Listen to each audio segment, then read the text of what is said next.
They've been pointing north for some time. They're in here causing all kinds of problems. That was Richmond in Franklin County. This is probably the largest heroin bust that I'm aware of in the county. And then there's Lexington.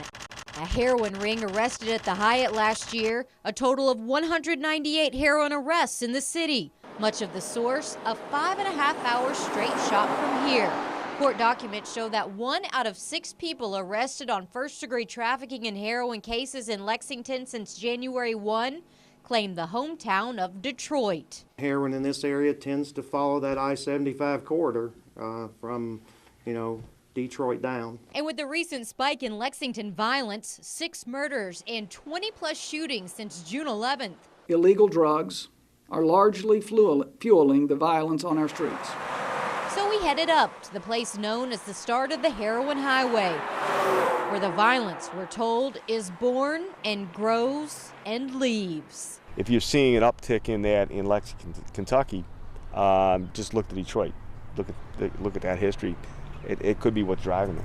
Former FBI Special Agent Andy Arena and former Detroit police officer Lyle Dungy, both now with the Detroit Crime Commission, took us for a ride through the east end of Detroit. This is where they do what they do. An area referred to as the Red Zone, run by a gang called the 7 Mile Bloods, where getting out of the car to shoot video was out of the question. You'll see the red spray paint. That's them. Yeah.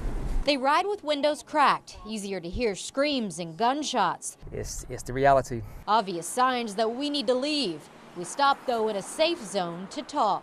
You saw it for yourself, those guys flashing gang signs. Yeah. So there were at least 2 situations where we drove by where there were known gang members, and they saw us, they saw your cameras, and they weren't happy.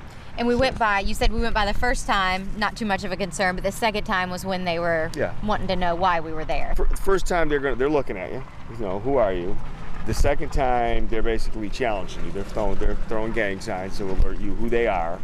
The third time, who knows?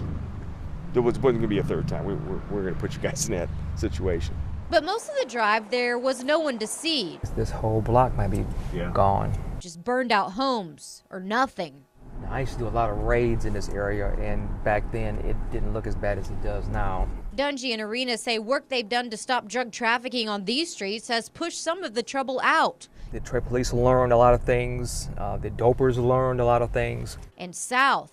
It was a cat and mouse game over a period of years. They say the 7 Mile Bloods are a gang known to export mainly heroin down I-75. And if you got a bunch of people fighting over the same drug trade here, take the show on the road. And the money's better for the Detroit natives down there than it is here. Absolutely, absolutely. The profits that can be made down south are double, triple what can be made up here.